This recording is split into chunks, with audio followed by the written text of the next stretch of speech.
We're not the suits that talk football. We're the dudes that know football. And you've just crossed over into the trend zone. Dave here with Casey.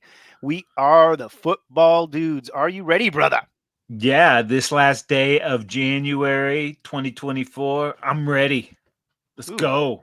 I'd hate to say the 2024 is slipping away, but holy moly. That is a signpost up ahead, Casey. Your next stop, the trend zone. It is Wednesday, January 31st. We're coming at you from Los Angeles, California, and it is a beautiful, maybe not so beautiful. It's a little overcast, 53 degrees. Apparently, storms are coming, Casey. Rain Oh, expected, yeah. one of those atmospheric rivers. But I digress. Not quite El Nino, Dave, but still rain. It's a Pineapple Express, from what I understand, Casey. Holla, my favorite kind of express. Exactly. In today's episode, folks, we'll talk about the coaching carousel winding down to just one, NFL dominating viewership once again, and a look back at the championship games and a quick peek at next week's big game. But Casey, before all that good stuff, let's get it started with a tasty nug for the people. What you got? NFL, you just said it, man. They dominate whatever it is they do. It is pure domination. This year, the NFL playoffs averaged 38.5 million viewers for the wild card divisional and conference rounds. That's up almost 10% from last year. Wow. Individual viewership up, wild card up, division up, championship up. Dude, championship Sunday averaging 56.1 million viewers. That's up 11%. That means more than half of America was watching football last week. Crazy. Nice. Fantastic. Yeah. Unbelievable. So, NFL never fails to deliver when the big games happen, right?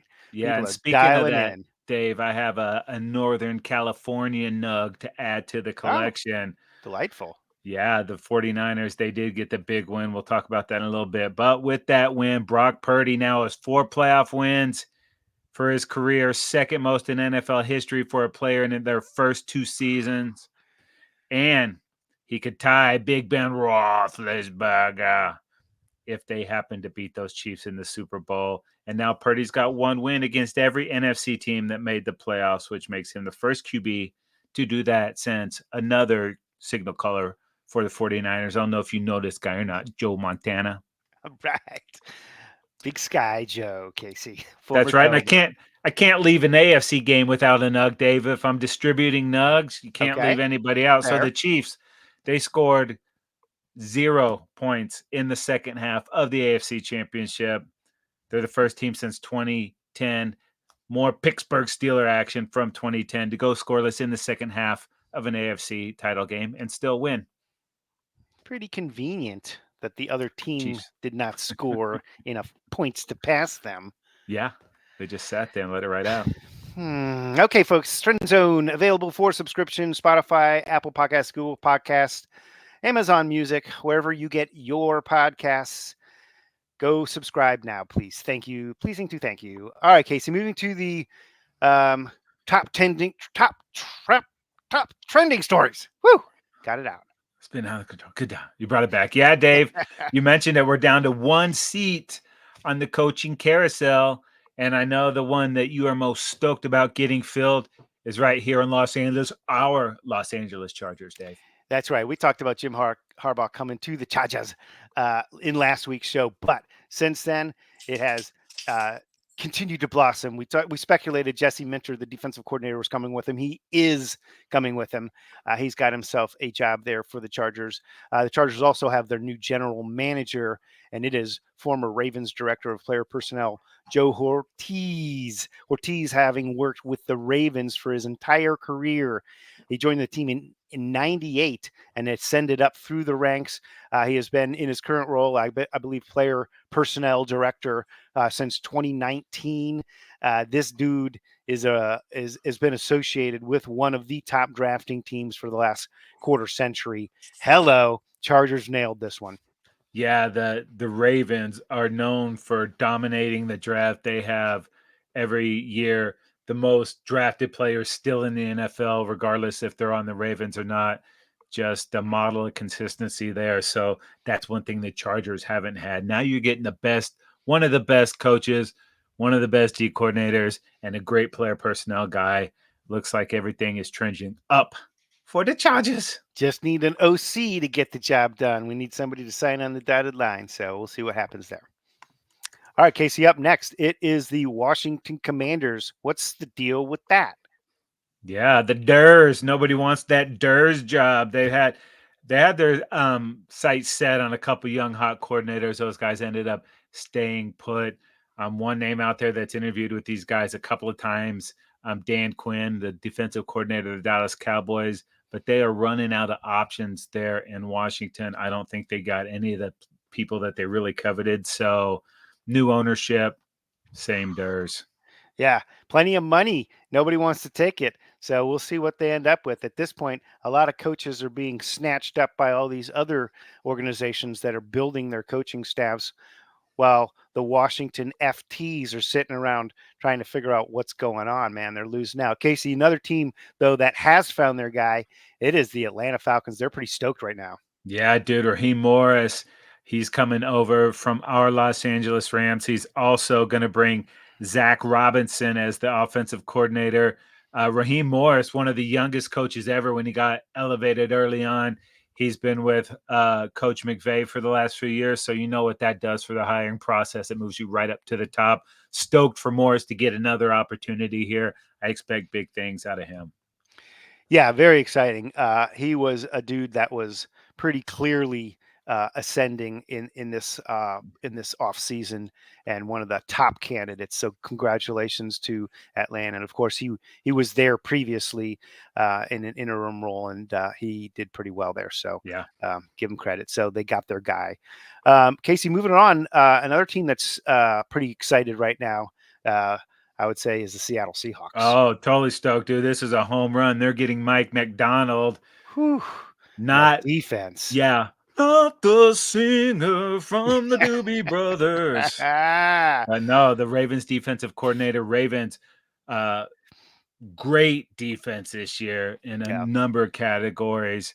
That's kind of been what the Seahawks have needed the last few years. They've tried to fill the defensive side of the ball with a bunch of high draft picks. So now with McDonald there, I think the 12s are going to be completely stoked with that hire. Dude, only 36. He's the youngest head coach in the league. Ironically enough, Dave, he's replacing the oldest head coach, Pete Carroll, a Yeah. spry 72.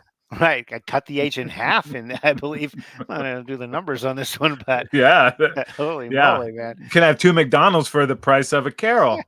I'll tell you what. All right, Casey, speaking of Carroll, it's Carolina. The Panthers have got their new guy. Yeah, Bucks OC Dave Canales did a really good job with Baker Mayfield this year. Weren't high expectations. Going to be, a team in transition. They got them into the playoffs, so that was good enough for Canales to get his shot at head coach. Only 42, was with the Seahawks for a long time. Actually, back in the day with Pete Carroll at SC. So, stoked to see this guy get a shot and. Hopefully Tepper, doesn't fire this guy before the season even starts. And the training camp, you're out of here. Right. Disgruntled billionaires. Yeah. He wants it to happen last month, right? So Mm-hmm. good luck to Canales, though, working with Bryce Young, try and get him going. He did struggle in his rookie season, so that will certainly be an area that he can help out quite a bit, I'm sure. Absolutely. Casey, moving it on, the Las Vegas Raiders we talked about last week, they ripped off the interim tag from Antonio Pierce. He's going to stay, and that stokes out that locker room. They also bring in, as we mentioned last week, former Chargers GM Tom Telesco to call the shots in terms of player acquisition there. Moving on, Tennessee Titans we talked about last week. They got their guy, Brian Callahan, the former OC from the Bengals.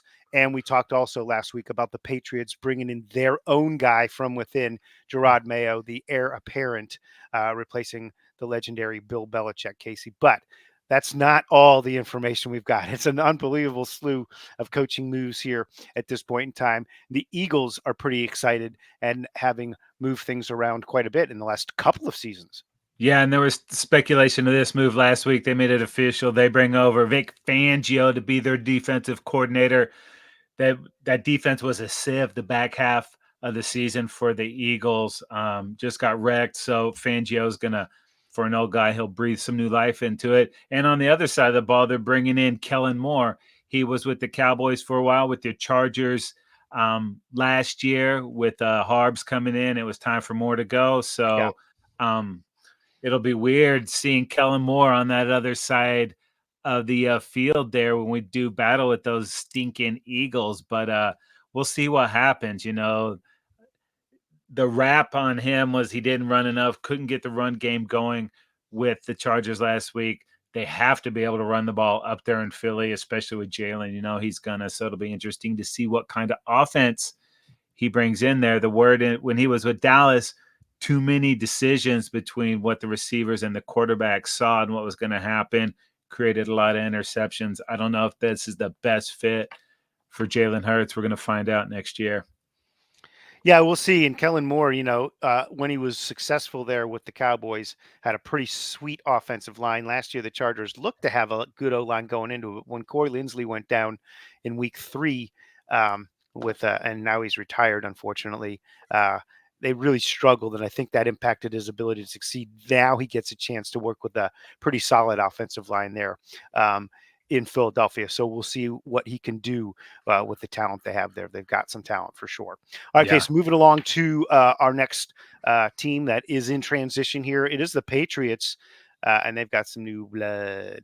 Yeah, they promote defensive line coach DeMarcus Covington. He's going to be the DC up there in New England. Lots of change all over the place there. And safeties coach Steve Belichick, you might remember that last name. He had called the defensive plays for the Patriots in the past few years. He's got an opportunity to stay with the organization. We're not sure what's going to happen with that, but change will plenty for these Patriots. And then the Packers, they're also expected to hire Boston College head coach Jeff Hafley as their new defensive coordinator. So many different coordinator moves. I don't remember it ever being this crazy. I know the last couple of years it's picked up, but this seems just absolutely out of control.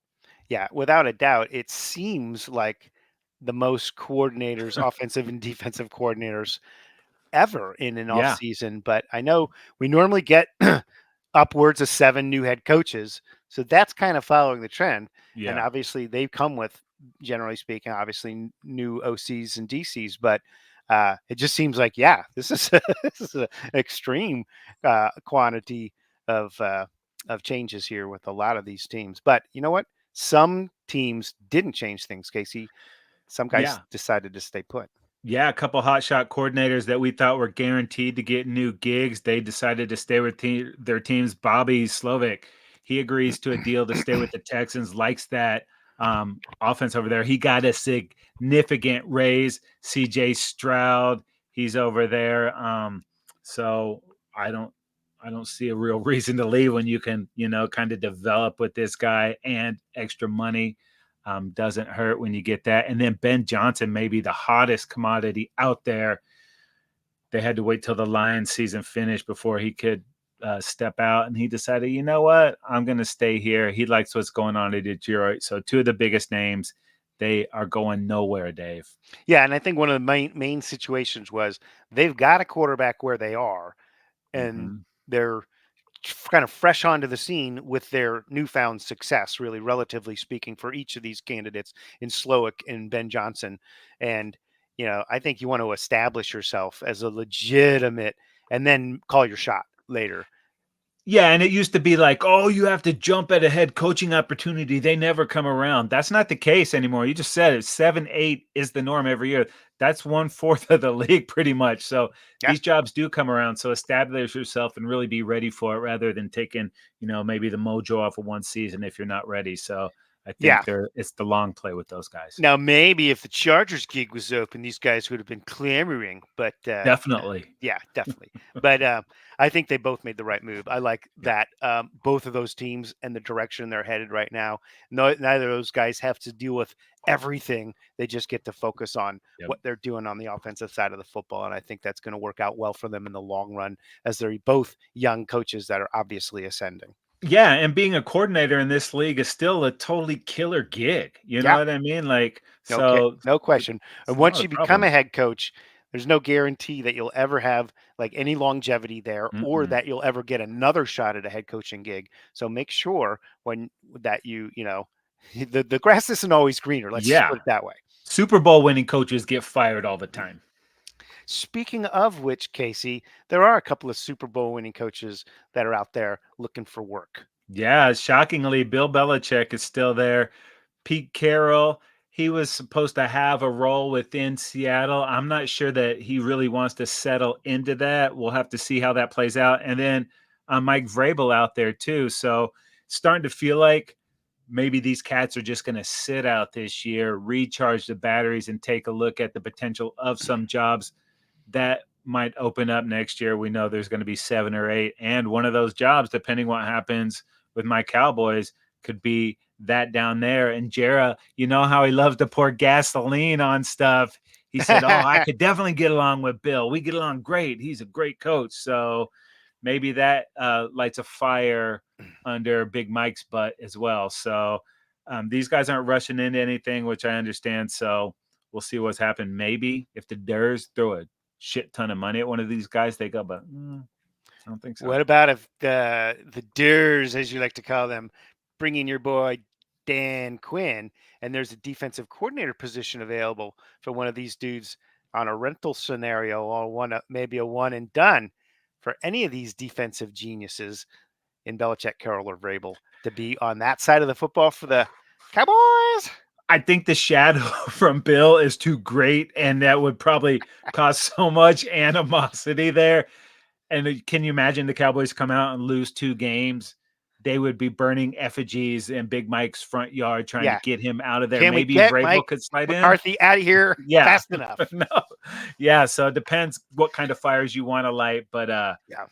I'm thinking well, hopefully we win the Super Bowl next year and it doesn't matter, but Right. otherwise 2025 they'll be back working. All right, Casey, let's move it on to the next segment here. We'll take a look back at both of these championship games briefly, give us some comments back and forth a little bit, and then we'll take a peek at next week's action. But we'll get started here with the AFC, where the Chiefs beat the Ravens at a surprisingly low score. We talked about it being a possible low score. And I was a little hesitant, but 17-10, Chiefs beat the Ravens in this game. Good football game, but what do you got? Yeah, this is a newfangled Chiefs team, dude, for this year. They've been doing it with defense, and we talked about it early in the season. I've said in the show, you can't really say that the defense is carrying the Chiefs, but the defense is carrying the Chiefs. Yeah. And that's kind of been the theme. And Spags has these guys playing out of their mind. Yep. But the deal was here, Patrick Mahomes, yeah, he had some interceptions in the year, but when it comes down to making that money in the postseason, the dude does not do it. All he does is make huge plays. Kind of a quiet day, 30-39, 241, 1 touchdown, but no fumbles, no interceptions. And it was the timeliness of plays. I mean, you just grow accustomed to seeing it. I'm sure as a AFC West team fan, it's infuriating to see some of the stuff he does. He's got magic, dude. This cat is on a different planet right now. I'm sorry. There's not another quarterback doing what this guy is doing in the league. And then you look over at Lamar, potential MVP. I think they put too much on his shoulders, Dave. He was 20 of 37, 272, 1 TD, 1 interception. But that TD came on Lamar just like avoiding a sack, a backyard play, basically. And and the other thing, Casey, he did get the sack fumble earlier in the game, which is not his fault, but he didn't feel the pressure coming on the backside there. And then also his interception that he threw into the end zone was just an atrocious throw into triple coverage. Basically, there were 3 DBs there that had a better shot at it than the receiver did. It was just an awful decision at that point. But maybe likely shouldn't put up his hand to do say, that, I'm open, I'm open. Yeah, it was underthrown, though. I mean, if he'd launched it earlier, I don't, maybe he threads the needle there, but just not a good decision at that point. And, we're talking about both. This was the number, we said it before, you could conceivably think of a low scoring game with the number 1 and number 2 scoring defense going against each other.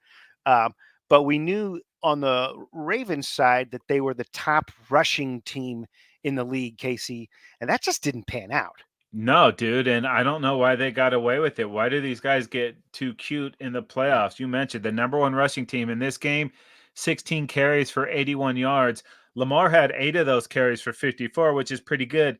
Gus Edwards, only 3 carries. Justice Hill, only 3 carries. They got completely away from this. Like I said, I think they put too much on Lamar's shoulders. They got away with what got him there. Why would you do that, dude? Yeah, I mean, it was outrageous. I think they averaged 156.5 yards in the regular season per game. That's literally chopped in half here with this performance. And they were never out of the football game. There was No. no real reason to get away from what they do, from their identity as a physical rushing team. They should have just kept hammering and hammering away at that Chiefs and see if in the long run they could wear out that defense and gain an advantage that way. But they never were able to do that. No, and it left them into some really bad situations because they weren't running the football. They were always behind the chains. On third down, Kansas City 8 for 18, Baltimore just 3 for 11. Penalties, we mentioned this. These were huge, dude. The Chiefs only 3 for 30, Baltimore 8 for 95, and on that one drive, what was it? 2 or 3 personal fouls, Yeah, at least including two right in a row. The Van Noy headbutt, headbutt. and then the scrape over the helmet. More of a Right. punch, but Yeah, it was certainly plenty physical, and but those are both happening. merited the calls. Yeah. But the Zay Flowers, dude, Taunting. dumb. You don't need it there. It's just like, I mean, I know he's a young kid and he'll learn from it, Right. but he pushes the defender down, spins the ball right by him, and then flexes over him. Maybe you could get away with pushing him if you spin the ball the other way and turn Yeah. around and flex, or He maybe checked you, off several of the boxes, yeah. Casey, to merit the penalty. And then after that, they're further back by 15 yards. And if they weren't, he would have probably caught that pass and strolled into the end zone. Mhm. Instead, that he is short and he reaches out, and therefore the guy who he taunted knocks the ball out of his hands Isn't that weird and how that turns works? the ball over. Yeah, how about that, pal? Now who's taunting, right? And they would have had a first and goal inside the one. If you have to game over at fourth down, you have to get in. That's one thing. Tuck that thing, you're down, you get to play. So that stuff he can learn, but just the lack of discipline, dude. That fumble was one of 3 turnovers by the Ravens on the day. As bad as it was for the Chiefs all season long, 0 turnovers in the biggest game of the year. And Dave, here's why the Ravens should have run too. Time of possession, the Chiefs, 37 minutes and 30 seconds, dude. The Ravens had the ball for 22 minutes and 30 seconds, and their defense still kept them in there without getting anything from And the offense. a lot of that time of possession was earned really late in that game when they had a Mhm. long drive that the Chiefs were trying to kind of play a little bit deep. Oh, you can want to catch a 4 or 5 yard route? We'll tackle you. We'll swarm. Yeah. And a lot of that time of possession they racked out. I mean, the Chiefs absolutely dominated the time of possession. Tell you what. So, um, who stood out to you in this football game for either side? Um, yeah, I think, defensively, Drew Tranquil, go ahead, tell me. Fumachaja. That's right. He had an outstanding game for the He Chiefs. did. He seemed to be everywhere on there. And then the other side of the football, there's a bunch of Ravens you could point to because that defense was amazing, especially how long they were on the field, almost 40 minutes, dude. Kyle Hamilton was everywhere. There was that one drive where he made the play of first, second, and third down. I'm Yeah. surprised he didn't block the punt. Yeah, no kidding. Tell you what, though, for me, Casey, you already mentioned the phenomenal game that really Mahomes had, just clean as a whistle, making the plays when he needed to make the plays. But how about Travis Kelsey on the other side? 11 catches, 156 yards, which is the most in NFL history. He moved past Jerry Rice, who finished with 156 postseason catches for the dude. Moving past Jerry Rice, who finished his career with 151. Kelsey now has 14 playoff games with at least one TD, tied for Rice for the most in NFL history. And he was just all over the place making plays. Yeah, dude. And that first touchdown right off the bat, that's just something that those guys have some kind of telepathy. The Yep. throw was down and away, and there was no way the defender could get to it. Kelsey bodied him up, gave the Chiefs the lead Perfect. early, and they never looked back. Yeah. And Perfect pass on the other side of the defender, bodied him up, and perfect execution. What do you yeah, say? And the Chiefs, we saw that maybe they did get complacent during the season, but that's what you want to see, a team playing their best football in the playoffs, and that's what happened, and that's why the Chiefs are going back to the Super Bowl. Yes, they are, Casey. And there was a team on the other side that played some good football. This was an awesome football game, the NFC Championship game. 49ers beat the Lions in an incredible game, 34-31.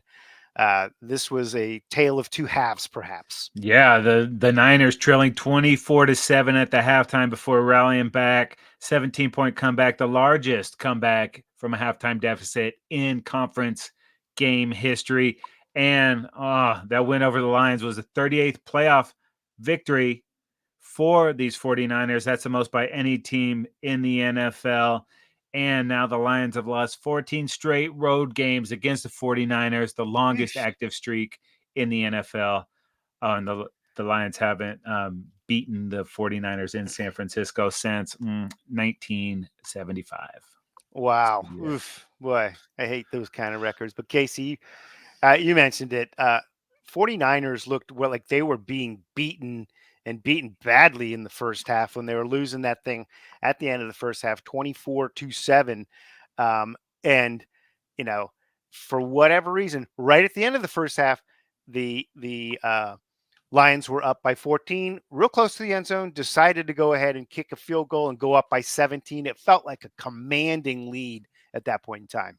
Yeah, and that was fine because you knew that the Niners had a little something, and they came out, they drove down, got a field goal with the opening possession in the third quarter, and then the Lions come down, maybe like 7 minutes left in the third quarter, still up by 14, 4th and 3, first big decision by Campbell. He decides to go for it. It was there. Reynolds dropped it, but Dave, right Mhm. there, a field goal puts you up by 3 scores. I know it's not 21, it's still 17. That means you can't get beat by 2 scores. They're going to have to score those 3 touchdowns to beat you. If they Yep. score 2 touchdowns and field goal, you're just tied. That not going for it. And the Niners, that defense is what energizes the freaking offense. And Yeah. it got those cats fired up. Instead of kicking that field goal and pushing it back to 17, it gave the 49ers life. Yeah, 49ers drove down the field and chopped the score down to 7. But then, of course, Dan Campbell and company up against it decide to make another gut feeling, gamble of a decision, dude. Yeah, and that was the fourth quarter, about 7.5 left, down now 27-24. Instead of kicking the field goal to tie it, they go for it again on 4th down. The play had no hope, and the Niners take over, dude.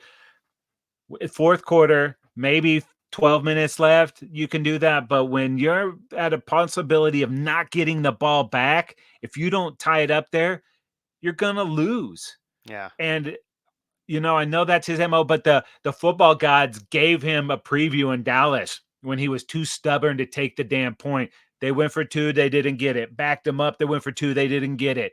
Yeah. They got a penalty, went for 2, didn't get it. You should have Yeah. learned. That's a free lesson. The football gods gave you that one Good to point. prepare you for the And playoffs. when you ultimately you add up those two field goals to the score as it stands right now, and they're in pretty good shape. Instead of trailing by 3, they're up by 3. But Casey, they had the ball back later, and from my perspective, the most egregious um, miscalculation. I don't know if it was Dan Campbell or Ben Johnson who ultimately made the call, but it's um, down there near the goal line, 3rd and goal, 105 left on the clock. I said it right before the play. There's no way they can run the football. This has to be a pass. They ran the football. Surprise, surprise. Like, what are you doing down there, bro? Like these teams with, I don't know if analytics told them to They run outsmarted on 3rd down. themselves. Yeah, what are you doing, man? It's like, if you don't get that, you have to burn a timeout. Now you've put everything on the ability to get an onside kick to recover it, which we know is under 10%, if even that much. It wasn't worth the gamble. I'm Mm-mm. sure they have a million pass plays. They have Amon-Ra St. Brown. They have Yeah, Sam Laporta. They have Gibbs. They have money. Montgomery, who can also catch. Throw the freaking ball into the end zone. No time comes off the clock or just a couple seconds. You get to keep those 3 timeouts. Then you can kick it deep if you want to, but Yeah. they ended the game right there on that play. And I don't think it was worth the gamble right there when you have other ways of scoring, which they ended up throwing for a touchdown to get. Yeah, I mean, to me, there's absolutely that one was the unforgivable one. The other two we can debate at the time whether or not blah blah blah it was the right call. They had good calls. The play call, at least for that first fourth down conversion, was there. It Yeah. just wasn't executed. Um, in this case, the play call was the error, and Yeah. what not whether or not they should go for it on a third down, but the they had to pass it to preserve Had that clock. to. Then they could have kicked off with 105 on the clock. They could have defended the run three times straight, assuming the Niners would try and play it safe. They could have gotten the ball back with 40 seconds or something around that nature with a couple of deep plays. They're in field goal range. They didn't give themselves that Mm-mm. chance, which I would say is a way larger percentage chance than succeeding on an onside kick, which we rarely see succeeding in this modern day NFL. Yeah, I want to know how far into the consequences of those decisions did he go when he made them? That fourth down, not kicking a field goal to tie. You think, oh, we want to milk the clock and go down here and win. But what happens if you don't get it? And I know in football you have to say, well, we got to go do this, but you do have to consider what happens if you don't get it. And I don't know how far they got in that decision making process, especially on that third down late, when if you burn a timeout, there's no chance or less than 5% chance of winning. Just it's brutal. The players have to execute, which I understand, and there were some drops and there were plays left out there, but the coaches can't make mistakes like that. Yeah, That's I why thought they're that head was coaches. an absolute mental error from the coaches. And then speaking of the coaches in general, we talk about Detroit.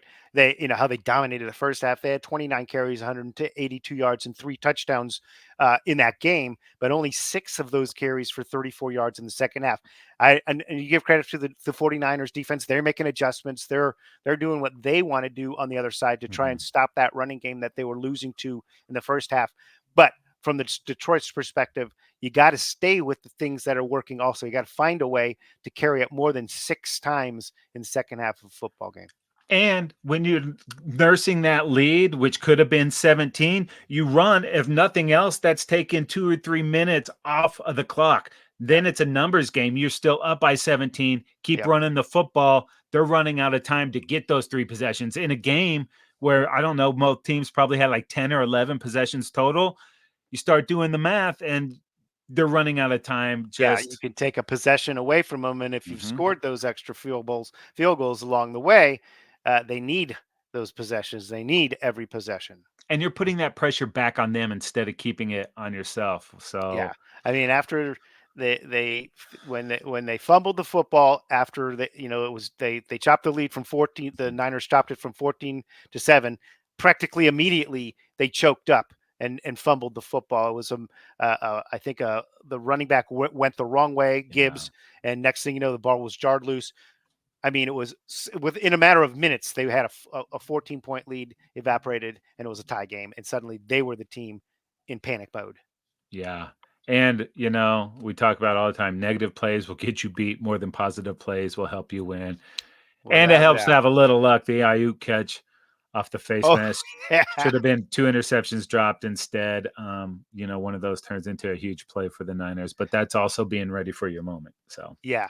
And another thing we didn't expect to happen, but late in this game, we saw Purdy take off, use his legs, and I thought that was a pivotal, development in this game and in his game uh, to move the chains with his legs like that. I don't think anyone saw that coming, mm-mm. and it was certainly effective. And it helped this 49er teams get to victory. So a lot of credit goes to Purdy. Ton of guys that we look at on this Niner teams when we talk about them and certainly Purdy deserves a lot of credit. Yeah, big time. All right, moving on, Casey. Up next week, we're going to be getting way, way deep into it. It is Super Bowl 58, the San Francisco 49ers versus the Kansas City Chiefs. It is an over-under at 47.5, and the line opened at San Francisco -2.5. It's down to just -1.5. We'll see. The money's going on to those Chiefs early here, Casey, but this is going to be a good football game. Yeah, dude. Patrick Mahomes will become the first player to start in 4 Super Bowls before the age of 30. He also won his 14th postseason game, tied for third most in NFL history, trailing only Tom Brady and Joe Montana. That's pretty good. And Dave, this is just the fourth time in NFL history that two coaches have met in a Super Bowl, at least two times. The last time it happened, Tom Coughlin's Giants played Bill Belichick's Patriots 2 times over 5 seasons. This is going to be a fascinating game. We saw this a couple years ago. The Niners with Jimmy G had a 10-point lead going into the second half, Feeling only good. to watch Mahomes rip it away from him. He's been known to do that. This time, the Chiefs are bringing a defense too, and that's pretty awesome. Yeah, no doubt about it. This is going to be a heck of a football game. Both of these teams worthy of being there in this rematch. Just a handful of years after we saw this, and it was a good game that time. I'm feeling like this is going to be a good game. How do you feel about this one, Casey? Dave, I'm completely stoked, but I'm not totally stoked because the Niners have a chance to win, so I can't be totally stoked. Yeah, I'll tell you what, Casey, I'm feeling similarly. However, I am totally stoked, but not completely stoked. And that is the reason being, of course, that the Kansas City Chiefs are back here again with a chance to win another Super Bowl trophy for this Andy Reid and Mahomes combo, and Kelsey Man. and Taylor Swift. Oh yeah, I can't forget that. I think they're gonna bump Usher from the halftime show and just see Tay Tay's gonna fly back from her show in Japan the night before, and with the time change, she's gonna get there just in time to root her man on. I hope she's And not too sleepy, but mm-mm, she'll sleep on the plane. yeah, nothing. Couple Dr. Peppers can't Yeah. fix get her going. Dave, this is gonna be rad, and we are gonna turn this game inside out, cover it from head to toe next week. What do the people have to do to hear all that football Oh goodness? yeah, so many ways to check out the Football Dudes. Trend Zone available for subscription on Spotify, Apple Podcasts, Google Podcasts, Amazon Music, wherever you get your podcasts. And Dave, are you going to have that totally sweet prop bet sheet available for the people? I am. I'm putting the finishing touches on it right now, Casey, and it will be up on the site ASAP at footballdudes.com.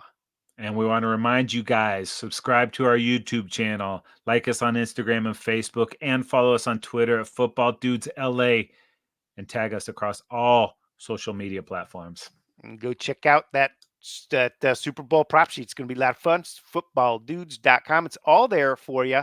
That's going to do it for this episode of the Trend Zone. We're not the suits that talk football. We're the dudes that know football. For Casey, I'm Dave, and we are out of here.